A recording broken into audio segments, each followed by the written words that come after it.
It's decision time as voters head to the polls to choose which candidate will lead Houston in 2016 and beyond. We're just 8 days from the mayoral election.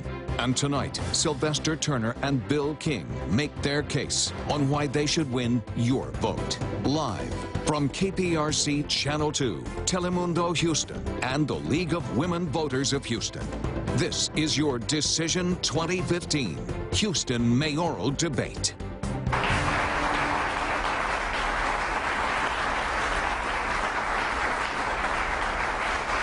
Good evening, and thank you very much for joining us tonight for this Houston mayoral debate.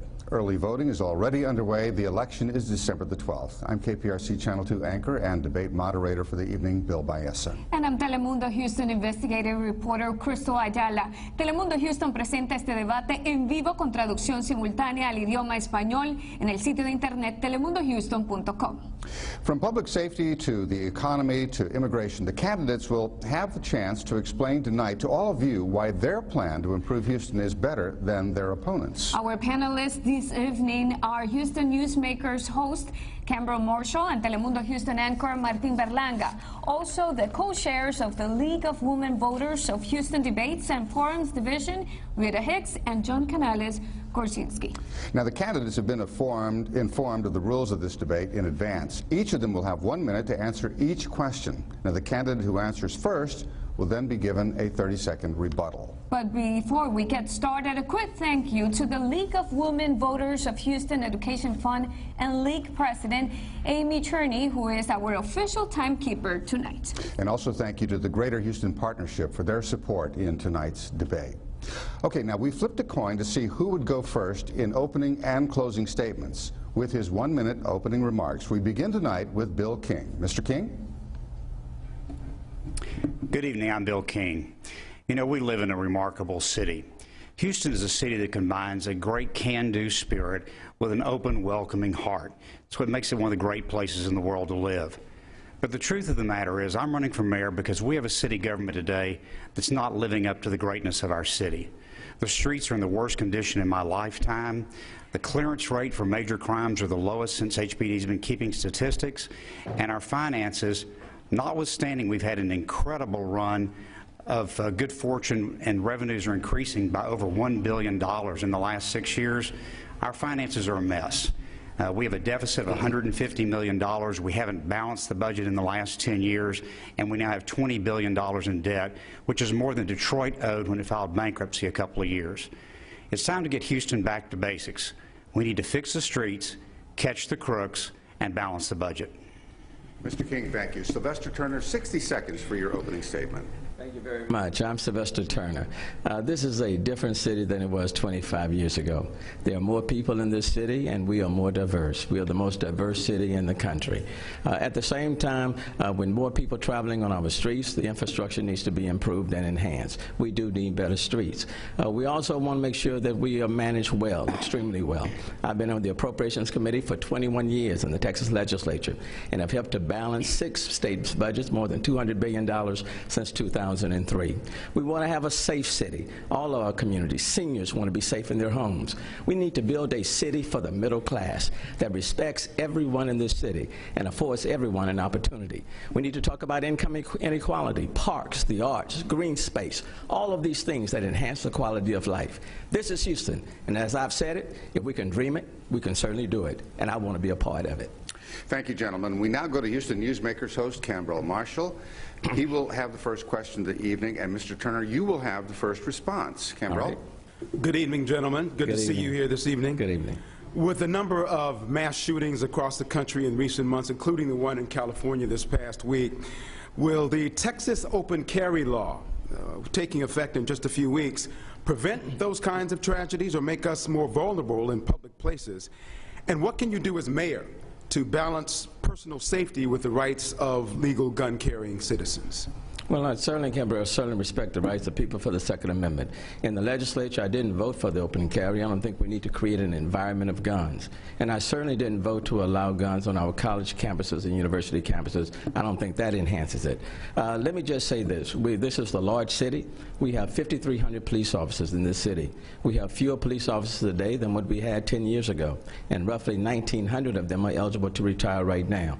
So we need a safer city. And we do need to enhance our law enforcement community, work with the county, the Harris County Sheriff's Department, our constables. We need a much more coordinated effort. In fact, in this day and time, we need to be working with all of our partners, both at the federal level, at the state level, at the county level, to make sure that we are safer. And then at the same time, we need to be cognizant that not only are we trying to protect people who are living in this city, but there are people who are coming into this state and coming into this city. So we certainly need to beef up the Homeland Security with the city of Houston and work with Homeland Security on the federal level.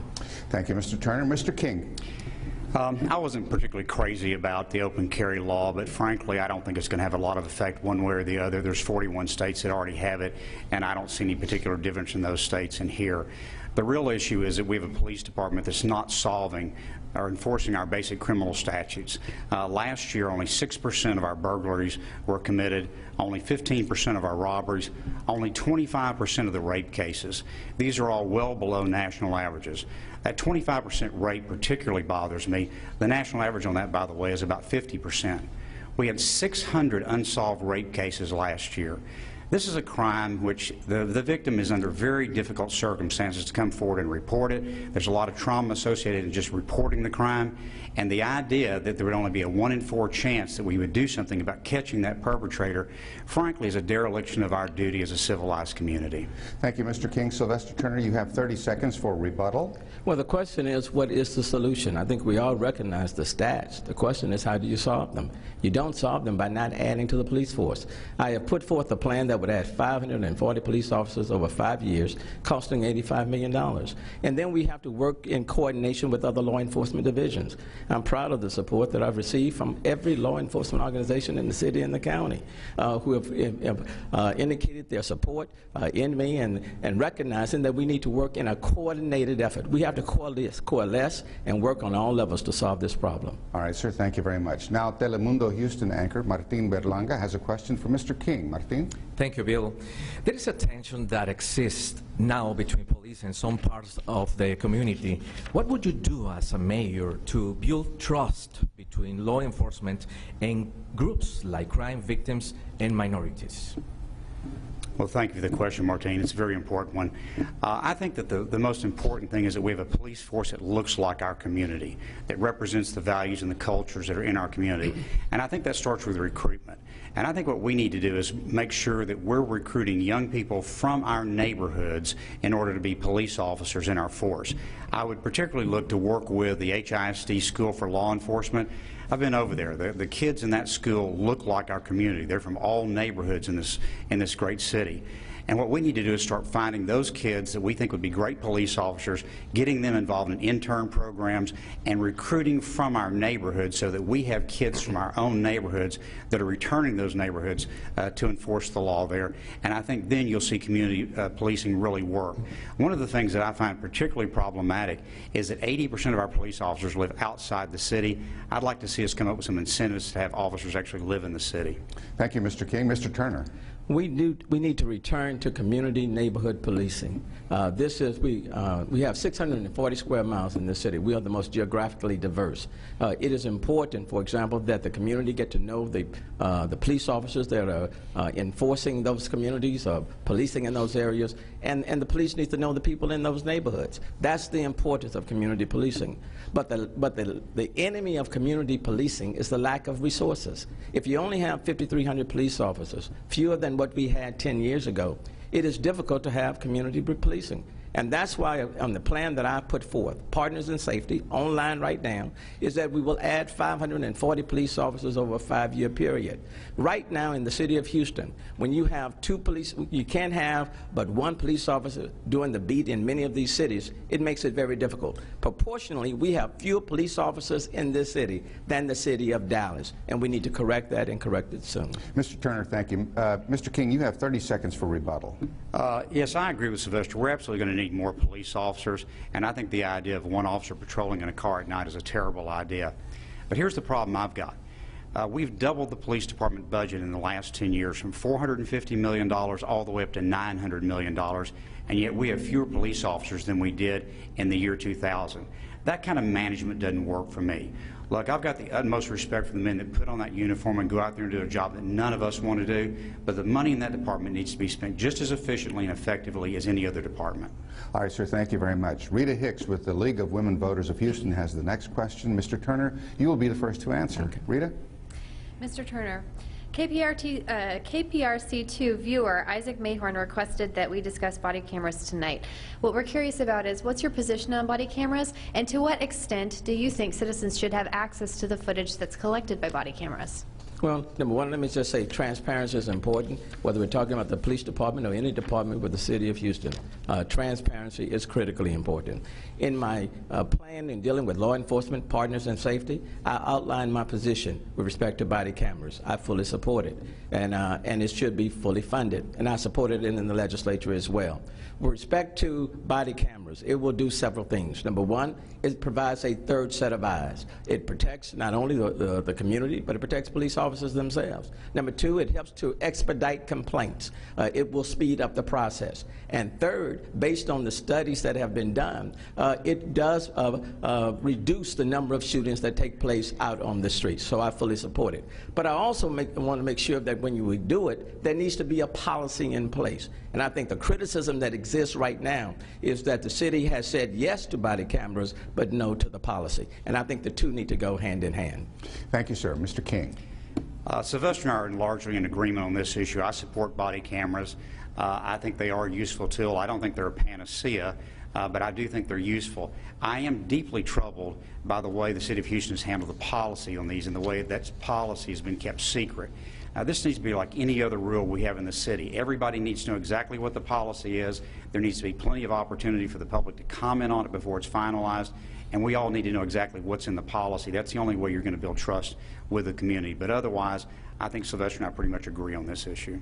It sounds like you're both pretty much in agreement on this issue, but Mr. Turner, you do have 30 seconds to rebut, should you wish. Well, you know, I think body cameras certainly are a plus, but I also think we need to make sure that we have the leadership. I think it's important, for example, for the community to be respectful of the police to be respectful of the community. And that's why in this particular campaign, I'm very pleased to have the support of almost every law enforcement organization in the city and county. Every city potentially can be a Ferguson and Baltimore, but you can't wait until the flashpoint occurs. You have to get in those communities, you have to work with the police, and you have to get the two working on the same side. I think my strength is pulling the two together. All right, sir, thank you very much. Now we go to John Gorczynski with the League of Women Voters for the next question, and this time, Mr. King, you're up first. Well, one issue we know you differ on is how to improve the streets, more specifically how to pay for it. The next question on this topic comes from Marcia Samuel. Hi, my name is Marcia Samuel, and my question is, why aren't they fixing the streets? You go down the streets and you hit so many potholes. You have big puddles of water on the street where you can see the water doesn't go away. So my question is, when are they going to fix the streets? Please explain why your plan will work to fix our infrastructure, and explain why your opponent's plan is flawed. Well, I think the big difference between Sylvester and I is the pay-as-you-go versus using bonds to fix the streets. What's happened over the last 3 administrations is that we've gradually taken money that we historically used for infrastructure and we've moved it over to balance the general fund. To a large extent, this has been to relieve the pressure that the increased pension payments have made for us. What we did for 180 years in this city is we had bond elections about every 4 or 5 years. We put before the voters a list of projects were going to be done, what it was going to cost to do those projects, and the voters got to decide whether those would go forward or not.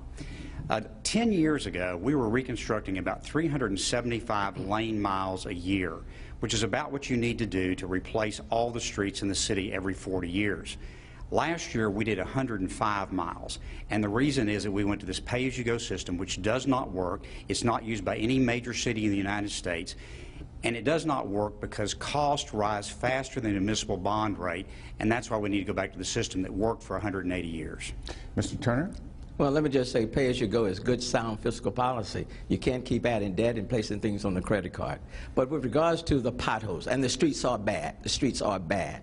The county has a 24-hour road maintenance repair system. They fix their streets in real time. It makes no sense why the city of Houston should not have a 24-hour road maintenance program. Quite frankly, it doesn't make any sense why the city and the county should not be working together. In this city, if you live in the city, you also live in the county. So the two entities need to be working together, same taxpayers. You're paying the same to both entities. Why don't they get together and address this problem? Secondly, with respect to Rebuild Houston, you put that in place in 2010, a pay-as-you-go model, a dedicated source of funding for dedicated purposes, streets and drainage. We simply need to make sure that the dedicated source is used specifically for streets and drainage, and if given the opportunity to be mayor, it will be used specifically for that purpose, so we can address the potholes and work on flooding in this city. All right, sir, thank you. Mr. King, 30-second rebuttal. Sure. In a report that was recently prepared for Mr. Turner by the administration, it indicated that the pay-as-you-go system will only generate $680 million over the next 4 years for infrastructure. That is not even vaguely enough to meet our needs. Pay-as-you-go does not work. And by the way, Mr. Turner has always been in favor of bonds before. In the legislature, he's voted for bonds 17 times. He supported the last city bond election. He supported the last HISD bond election. The reason we do this is because it's financially sound to do it that way. All right, sir. Thank you very much. Cambrell has the next question. Mr. Turner, you will have the first response this time. Sir. Mr. Turner, states including Texas have sued President Obama on his executive order that would give legal status to about 5 million undocumented immigrants across the nation. What, in your opinion, is the best outcome of that lawsuit for Houston's safety and economy? Well, I think we've seen that the outcomes have been very minimal. When it comes to immigration, that is a federal, national issue. Do we need comprehensive immigration reform? The answer is absolutely yes. But the city of Houston doesn't have the power to do that. Even the state of Texas doesn't have the power to do that. We need to be working with our federal partners to bring about comprehensive immigration reform, and we do need it in this country, and we need it as soon as possible. But let me also then now shift back to the bonds, because let me just say to you, we used to do it that way, and Bill is absolutely correct. I did vote for bonds in the past until the state of Texas discovered that that was not the best way to go, and we have now shifted to pay-as-you-go. The state of Texas is now on a pay-as-you-go model similar to the city of Houston. So, Bill, you're absolutely correct. But when we discovered that that was not the right way, we did the reverse, and we moved forward. So that was yesterday. We now have to build a city for today, moving into the future. All right, Mr. Turner, thank you. Mr. King. Well, what you actually did was tap the rainy day fund. We don't have a rainy day fund at the city of Houston, so bonds the only source of money, unless you're only going to do $680 million of work over the next 4 years. Look, on the immigration issue, I've been an advocate for many years, and for those of you that read my column in the Chronicle, I've written very passionately about the need for comprehensive immigration reform. But Sylvester's right. This is not a city issue. This is a federal issue. But one thing that I do think is important, and that is there's a discussion now about issuing municipal ID cards. Sylvester's in favor of that. I'm against that. This is a terrible idea on a whole lot of different levels. Rebuttal, Mr. Turner? Well, he's right on that issue, and this is a diverse city, and we need to make sure that people have the tools that they need to navigate in this city. But he's wrong as it relates to the Economic Stabilization Fund. On November 3rd of this year, you voted to take $2.5 billion of your sales tax and apply it to our transportation system. That's a pay-as-you-go model. Over the last 3 to 4 years, you have voted to add about $5 billion to Texas Department of Transportation on a pay-as-you-go model. Those are the facts. That's what has occurred, and you and I have voted for it in the state of Texas. Thank you. Martin Berlanga is up next. His question goes to Bill King first. Martin? Well, you both said that immigration is a federal issue, but you can do something in a local level. Would you support the city of Houston issuing municipal IDs to Houston residents who don't qualify for state or federal IDs? Why or why not? And I get that one first, yeah. Yes, as I mentioned, I'm absolutely opposed to this idea. It's a terrible idea on a whole different variety of levels.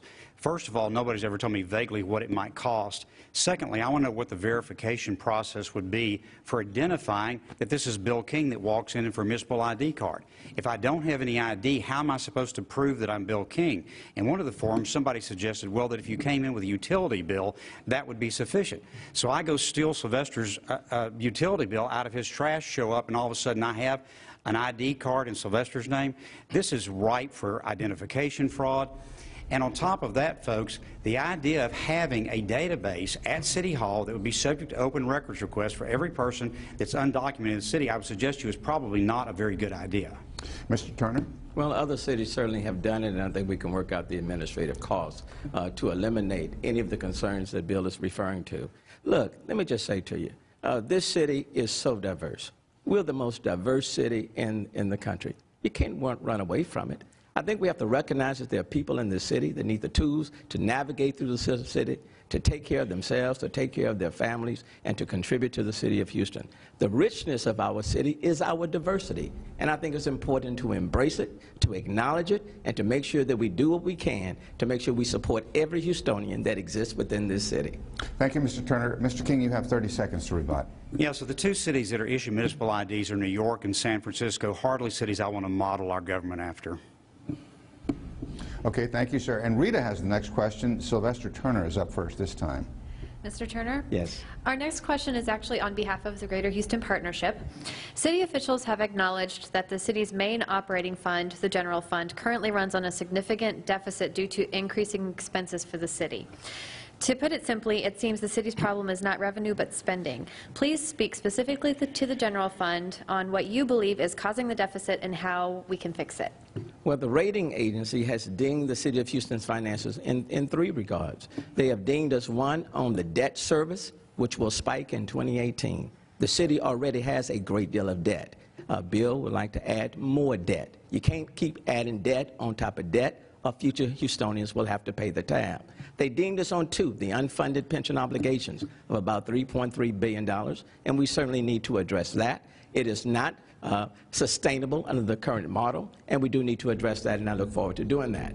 Third, they dinged us on the revenue cap, and that is we are the only city, the only governmental entity that operates under the revenue cap as what the city of Houston has. The county doesn't have it, and quite frankly, the state of Texas is not operating under the same revenue cap. And then you have the TERS, which take about 100 tax increment reinvestment zones, take about 100 to 120 million from the general fund every year. So what I would propose is that the city needs comprehensive finance reform. You just can't fix one piece, you have to fix all of the pieces. Thank you, sir. Mr. King. Well, the Greater Houston Partnership is exactly right. We do have a spending problem and not a revenue problem. Revenues for the city in the last 6 years are up by $1 billion. And every time you go down to City Hall, they want to blame what they call the revenue cap. What we actually have is a property tax cap. It only affects property taxes, which, by the way, are only about 25% of the city's revenue. 75% of our revenues are completely unrestricted and unlimited. And what the property cap says is that City Council cannot raise your taxes by more than 4.5% a year without coming back and asking for your approval. That hardly seems like an unreasonable restriction to me. And yes, the City of Houston is one of the few cities that has this kind of property tax cap. And to that I say thank God that we do, because if we didn't, there's no telling what career politicians would have raised our property tax to. And I don't know about you, but my property taxes are high enough already. Mr. Turner, you have 30 seconds. Well, two things. Let me take this opportunity to say that I have never called for the raising of people's property taxes. Bill has said that in his commercials. That is an absolute fabrication, totally not true. With respect to the revenue cap, only the people themselves can modify the revenue cap. The mayor and the members of City Council cannot do that. Number three, the rating agencies have dinged us on the debt service as well. We have high debt in this city. When you attempt to add billions and billions of dollars to debt, you're making this decision even worse. And number three, I don't know about career politicians. I'm a public servant and proud of it. All right, sir. Thank you. John Gorczynski has the next question. Mr. King, you'll answer first. Let's talk a little bit about the Astrodome. Yes, we know it's owned by Harris County, but it's long been Houston's treasure. In your opinion, is it an eyesore that needs to be demolished, or a landmark that needs to be preserved and restored. What's the best solution for Houston? I have no idea. Listen, I think I was at the second baseball game that was played at the Astrodome. It is an icon in Houston. I think most of us would like to have it around. But like most Houstonians, I'm not willing to invest a whole lot of money in that. Every plan I've seen involves hundreds of millions of dollars. And until somebody can come up with a more economical plan, I'm not prepared to invest that much money in saving it. Mr. Turner? You know, I've thought about this since the other night. I think this is an opportunity for the city and the county to work hand in hand to try to come up with something that works. Quite frankly, you have NRG over there where the rodeo is, and we're very proud of it. You have the Astrodome that's sitting. This may be the opportunity to turn that area into a major exhibition hall. We're doing some major things downtown. We're spending about $1 billion getting ready for the Super Bowl. Quite frankly, the Astrodome is in the city. It's also in the county. This may be one of those prime opportunities for the city leaders as well as the county leaders to sit down and try to come up with something that would really, really be in the best interest of our region. This is a city where we've always dreamed big. I don't see the reason why we ought to stop dreaming big now. When the Astrodome came into existence, it was the 8th wonder of the world. And look, we are still a city of dreamers and people who can make things happen. Let's put our heads together, let's work collaboratively, and let's see if we can come up with something that works for Houston and Harris County. Okay, sir, thank you. Judging by your brief response to the... I actually have something to say about that, yeah. All right. The problem is big dreams frequently come with big price tags, and that's what I'm concerned about. Look, I'd love to have the Astrodome revived, but first I'd like to get our streets fixed. I'd like to have a police department that has more police officers and actually catching criminals, and I'd like to balance this budget. We need to not be worrying about all these peripherals before we get the basics taken care of. All right, Mr. King, thank you. Cambrell again with another question. Mr. Turner, you'll have the first response. Cambrell? Mr. Turner, the next question comes from Rita, who lives on the north side of Houston. I want to know, why is it that when people decide to run for mayor or anything else, why does negative have to come out about each other instead of you just coming out and be positive about what you want to do and not worry about the other opponent? And we'll add to Rita's question on that. Is there anything that your opponent has said about you that you'd like to clarify or clear up right here and now tonight? Oh, I don't know if 60 seconds would do it, but let me try. Let me just say to you that the ads that the bill is running about me wanting to raise property taxes, those are coded words for a certain, he knows that's a complete fabrication. It's not true. I've never advocated that. The revenue cap has to be voted on by the people of the city of Houston. The mayor can't do it by him or herself. And so he knows that is a complete fabrication. Bill says that he's not going to run negative ads. Well, in certain parts of town, these are dropping all over the place right now, negative and misleading and totally untrue about me wanting to raise property taxes. So you can't be on television saying one thing and people are then dropping in the mail negative pieces that goes totally contrary to what he's saying. Look, our records are open books, and people have the right to criticize your record. If you say you're going to be a business person, then I think we have to examine your business record. And you have failed businesses, I think that speaks for itself. If you say you're not a career politician, but you've been Mayor Kima, he ran for the legislature, looked at running for mayor before, running for mayor right now, what's the difference? All right, Mr. Turner. Mr. King, you have 60 seconds. You know, we were in a lot of forums together, and I frequently heard Sylvester use a line, which was, I don't need to tear down other people to build myself up. And I actually found it to be a very inspiring quote, and I was really touched by it. It just turned out that he didn't really mean it. If you've seen any of the ads that they're running, they are vicious personal attacks that he and his buddies in the fire department are running against me because I've said I want to change the pension system. I'm not going to dignify any of those accusations with a response, but I will tell you that I'm deeply disappointed given the long personal history and the fact that I brought Mr. Turner into my law firm to work with us, that I'm having to deal with this. 30 seconds to rebut, Mr. Turner. Well, that's untrue. I've never worked for your as an employee of your law firm. My business that has been in business for 32 years speaks for itself. But number two, let me just say, if you run ads that contrast yourself as the business person versus the career politician, your business record is in play. And if you have not done well in business, if 3 businesses have gone under, if a savings and loan has gone under, people need to know that. With regards to being a career politician, look, I'm a public servant. I have my own record. The Texas Monthly named me one of the 10 best of 181 legislators in this legislative session. All right, sir, thank you. We've reached the midway point in our debate right now. We have more questions to ask the candidates tonight as they try to convince you to choose them over their opponent on Election Day. We'll be back with the second half of our Decision 2015 Houston mayoral debate right after this very quick break. Stay with us, please.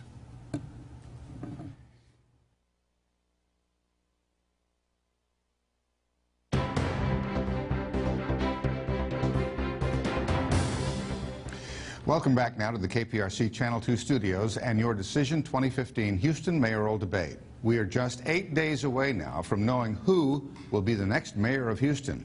Will it be Sylvester Turner or will it be Mr. Bill King? You, of course, will decide that, and we're here to help you decide. To that end, Telemundo Houston's Martin Berlanga has the next question, which goes to Mr. Bill King first. Martin? Thank you. Mr. King, the holiday season is here, and an unfortunate number of families are struggling because they have lost jobs and income because of the downturn of the price of oil. In 2016 and beyond, what would you do to get Houstonians back to work in quality, high-paying jobs? Thank you for the question, Martin. It's a very important one. You know, we saw the price of oil drop again today. The city's sales tax has been down the last 2 months by over 2% on a year-over-year basis. I'm really concerned about the economy next year. And I think the city's fundamental job is to make sure that we're providing the basic city services so that companies will come here. You know, we currently have companies moving out of the city of Houston. Exxon moved up to the Woodlands. Schlumberger just announced that they're moving out to Sugar Land. And I've got to believe that's in part because of the terrible condition of our roads, the fact that people don't feel safe in this city, and because people are worried about their property taxes rising because our finances are such a disaster. I can't promise you that providing basic city services is going to result in greater economic development. But what I can promise you is if we don't do that, you absolutely will not have economic development. Thank you, Mr. King. Mr. Turner?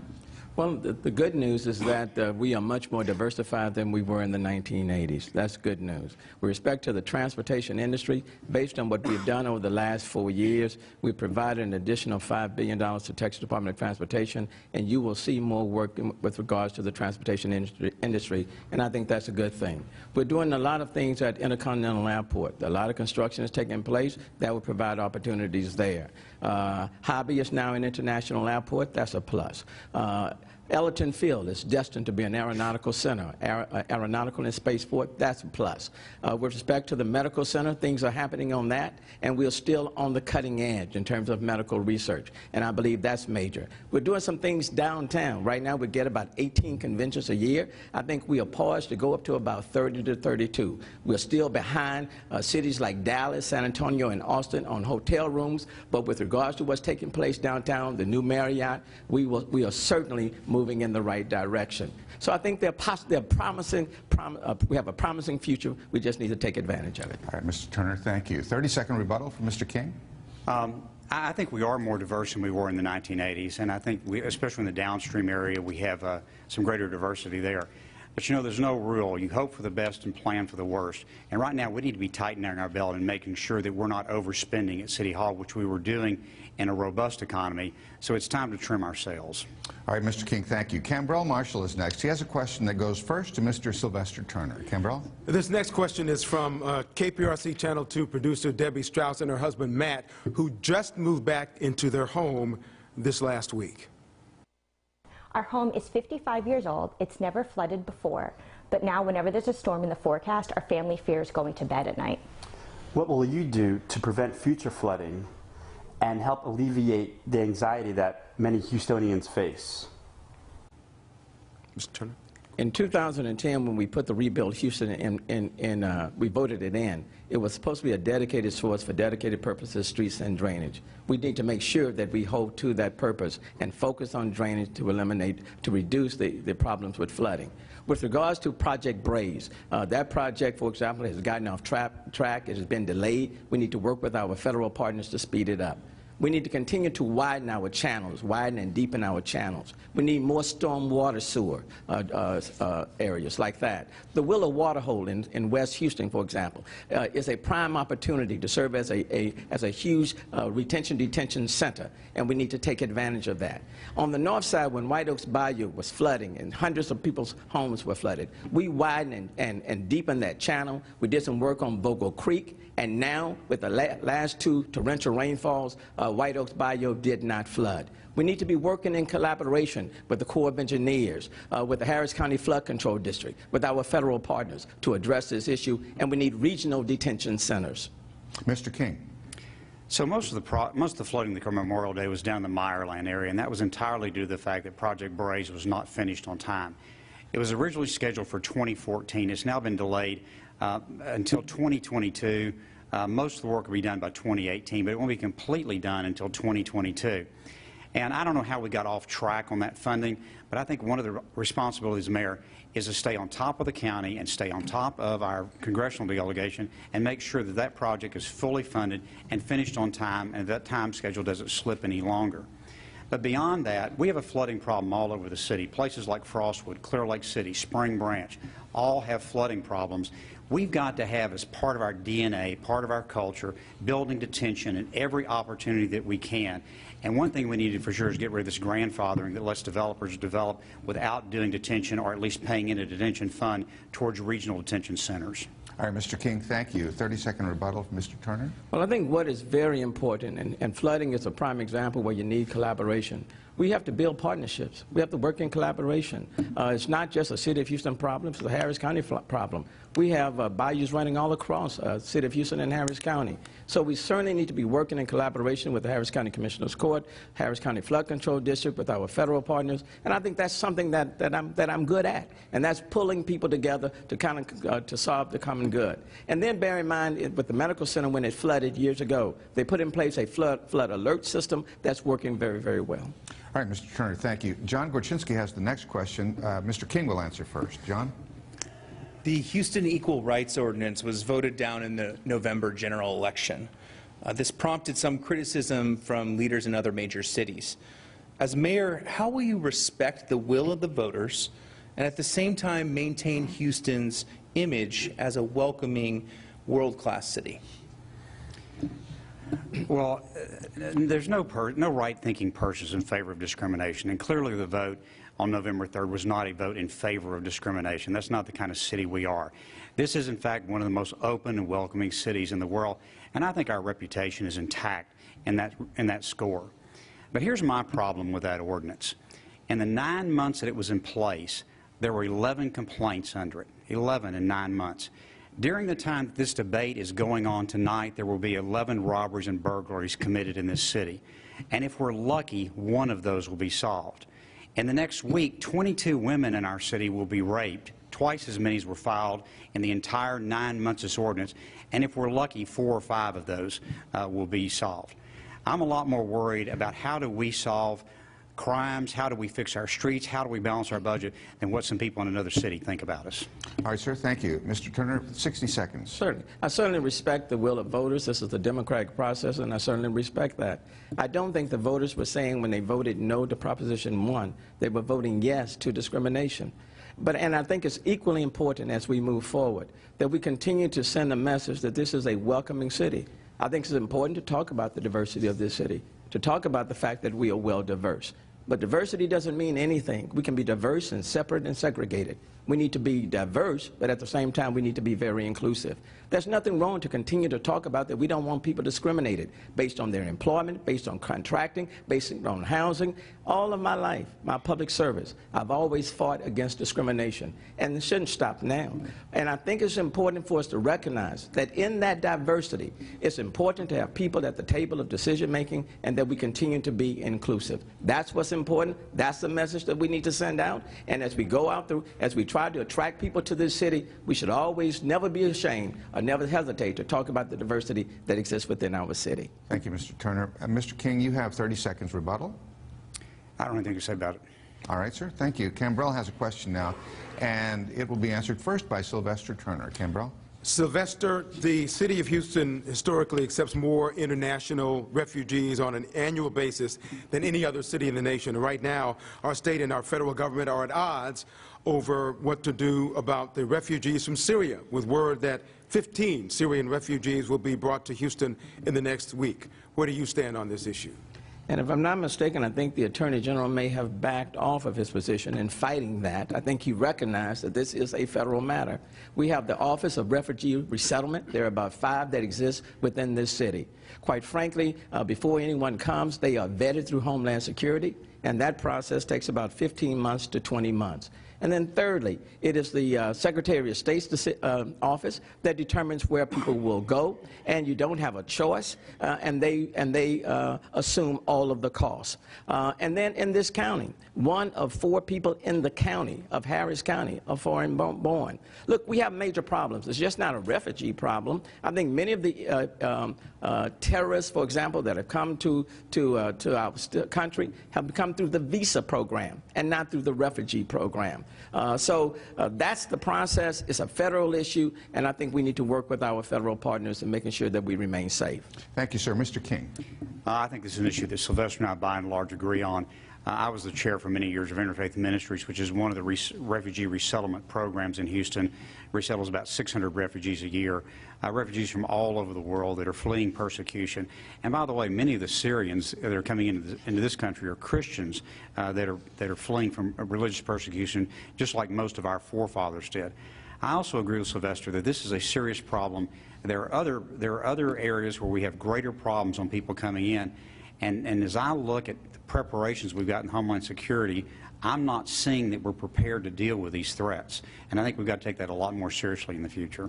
Mr. Turner, do you wish to rebut? No. All right, sir. Thank you. John Gruczynski with the next question for Mr. Bill King. John? This is another question from our friends at the Greater Houston Partnership. $1 billion in tax revenue is what they're worried about. They say it's being spent, but it's not going to improve services or being applied to pension programs for officers, firefighters, and other city workers. Now, due to state law complications, a comprehensive solution can't possibly be reached until the next legislative session in 2017. But, as mayor, what is the first thing you'll do to make city employee pensions financially sound while still attracting the best talent to work for us, the taxpayers? Mr. King? So the pension problem that we have is one of plan design.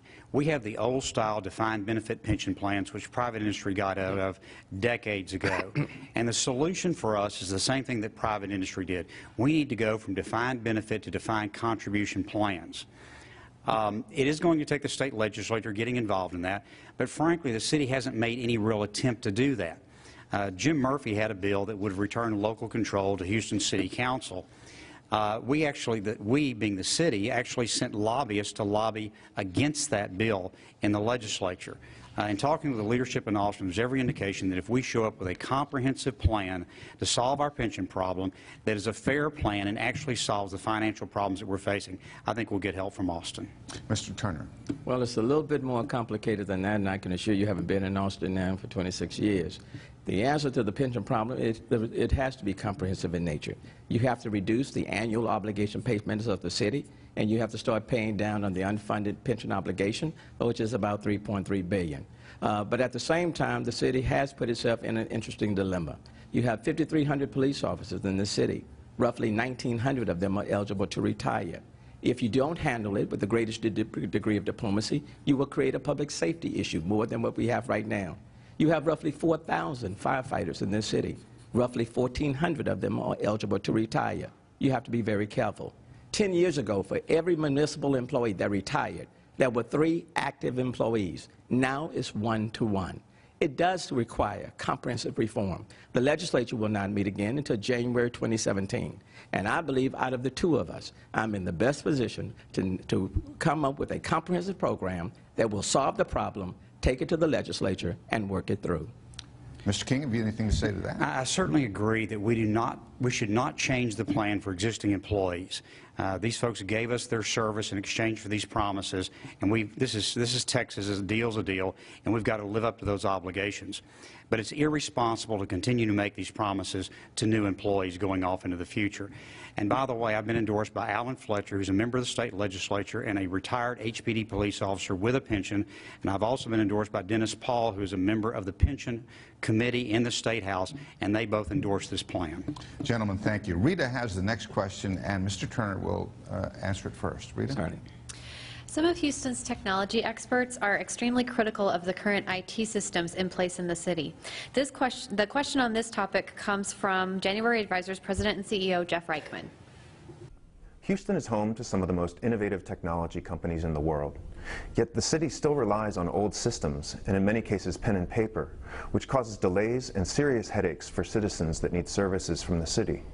What are your plans to modernize the city's technology so your administration can provide them with better services and greater transparency? Turner, you get the first response. Well, thank you. We certainly need to modernize and try to do as many things, for example, online. But I think we have to be very careful, because when you start dealing with technology, it can be very, very costly, very expensive. And then things are constantly changing. What we've discovered even in the legislature when you're trying to innovate or modernize is that if you don't have the right people in place and dealing with the right area of expertise, the system can be expensive, and it can spiral out of control. We do need to do more things online, without question. The permitting process, for example, with the city of Houston, needs to be done more online. But even there, they're facing some technology issues. With respect to HPD, more things can be done online, and we can streamline that process, and I think we need to be doing that. With respect to many of the departments, I think we need to take a careful look at it. But each individual department should not be doing their own thing, and that's where one of the problems come into play. When you have many different departments, everybody is doing their own thing, the cost is simply driven up, and the technology, when you put it in place, is many times outdated when it's installed. Thank you, Mr. Turner. Mr. King? So one of the companies I ran was an outsourcing company that outsourced IT functions for governments all around the country. And what I found in that is that government has a very difficult time doing this in-house. There's a culture at the City of Houston that they need to do everything themselves. For example, we decided to, instead of buying a program off the shelf, decided to put it in municipal courts management system that we were writing as a joint venture on the idea that we were then going to go off and sell this to other entities. It's been a disaster. It's cost the city tens of millions of dollars. What we need to do is go to outside experts. This is what large corporations do. You need to go to the large companies that manage these big data processing systems and outsource the vast majority of these functions. Rebuttal, Mr. Turner? Well, I certainly don't disagree with that. I think we just have to be very cautious. I know even with respect, for example, with the Attorney General's office and the collection of child support payments, the legislature was putting into a system. It was costing hundreds of millions of dollars. It was simply not done timely, and then they came back with added proposals, and the proposals were more than what it was the first time around. So I think we just need to be very careful. We certainly want to be technological current. We want to come forward. We want to do more things online. We want to streamline the process, but if we're not careful, it can be very, very costly. All right, gentlemen, thank you. Cambrell is next. He has a question that Mr. Turner will answer first. Assuming you win the election, fast forward to your last day in office, what will you think your biggest accomplishment will be? Well, Cambrell, I'm just trying to get to the first day. Now, ask me 9 days after today, and I may be able to kind of give you a better answer. But right now, I'm just trying to get to the first day.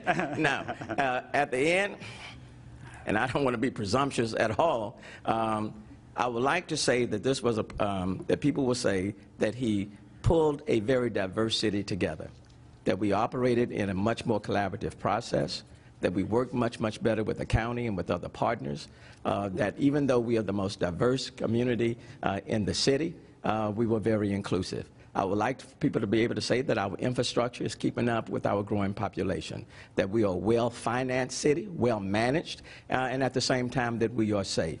I would like people to be able to say that Houston, even though 24% of the people were working poor when I came into office, we have built a city for the middle class. And now everyone has opportunities to move forward. I would like people to say that arts, we were number 3 when I came in, but we are now number 1. And we have plenty of good parks in our city. Thank you, sir. And now with his 60-second response, Bill King.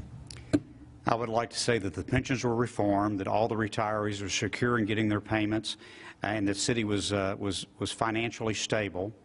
I'd like to be able to say that we're not embarrassed to have friends and visitors come into the city and drive on our streets. I would like to be able to say that our police department has the highest clearance rates in the country for every major criminal category. I would like to say that not a single person goes to bed at night in a rainstorm and is worried about their house flooding. And I would like to say that every single one of the 9,000 abandoned buildings in this house that are dilapidated have been demolished by the City of Houston and cleaned up. Not that this necessarily calls for a rebuttal, but that's for you to say, Mr. Turner. Well, and the other thing I would like to add to that list is that since it took me an hour to get here this evening, that our transportation mobility system is working much, much better. That we have built a city that's urban pedestrian, where people can walk to their jobs or walk to a retail center, that we have more bike lanes, the infrastructure is built out, that we now have commuter rail coming from Missouri or coming from Clear Lake coming in, and that the high-speed train is now in process going from Dallas to Houston. I would like for people to be able to say that we are not dealing in pollution and our environment is much, much cleaner. Now comes a big challenge, because although this all sounded like closing statements, we now move to closing statements. Again, we flipped a coin to see who would go first, and we're going to begin with Sylvester Turner. Mr. Turner. Thank you so very much. Look, it is important for us to deal with the things I consider to be fundamentals. It's important to have much better streets and an infrastructure. It's important to make sure that our city is managed well. And we do need to get on top of our pension obligations, and we will. But it also needs to be done in such a way that we're respectful to our men and women who are out there on the street, sacrificing their lives every day, municipal workers that are picking up our trash every day, and that we have gotten on top of the debt, that we didn't mortgage the city to the next generation. I don't want to mortgage City Hall. I don't want to mortgage our libraries and parks. And we do need to get on top of our finances. I want us to have a safe city. I want people to feel safe in this city. But at the same time as we deal with the fundamentals, let's also recognize that we are Houston. We are an international city. We want to be able to compete with Dallas and San Antonio, yes. But we want to be able to compete with other cities in this country and other cities around the globe. Let's deal with the fundamentals, but we can do more than just handle the basics. Sylvester Turner, thank you very much, sir. Bill King, your closing remarks. We live in a city that has a legacy of doing great things. This is a city that 100 years ago built a ship channel 50 miles inland. Outrageous, incredible project to be taken on at the time. This is the city where we built the biggest medical center in the world. This is a city where we put men on the moon. And none of these things happened here except for the innovation, the genius, the hard work and determination of Houstonians. But the truth is of the matter, we've forgotten what it's like to be great anymore. We spend so much time now arguing about who goes into what bathroom and whether there ought to be a license to feed homeless people, that all we do is play small ball. I've talked a lot about getting the city back to basics, about fixing the streets, catching the crooks, and balancing the budgets. And we absolutely need to do that. But the reason to do that is to make Houston great again. And if you send me to City Hall, I'll do both. I'll get us back to basics, but I'll also get us back to greatness. Thank you very much. Thank you, Mr. King. That concludes your Decision 2015 Houston Mayoral Debate. We want to thank our candidates, two wonderful men, for being here tonight. We want to thank each of you for watching. We want to let you know that we're going to have analysis of this debate tonight on KPRC Channel 2 News at 10 o'clock. Gracias a quienes nos sintonizaron a través de telemundohouston.com. Análisis político sobre este debate se lo presentaremos esta noche al terminar la emisión nocturna de su noticiero Telemundo Houston. A reminder that early voting runs through December the 8th. The polls will be open on Election Day, December the 12th, from 7 o'clock in the morning until 7 o'clock in the evening. You can find a link to the League of Women Voters of Houston homepage on both clicktohouston.com and telemundohouston.com. We want to thank the candidates and our audience for coming out. Be sure to join us on election night, and then watch the next morning for a special edition of Houston Newsmakers with Cambrell Marshall, where our next mayor of Houston is going to join Cambrell live on the air. Now, from all of us at KPRC Channel 2, from Telemundo Houston, the League of Women Voters of Houston, have a great night, and please get out and vote.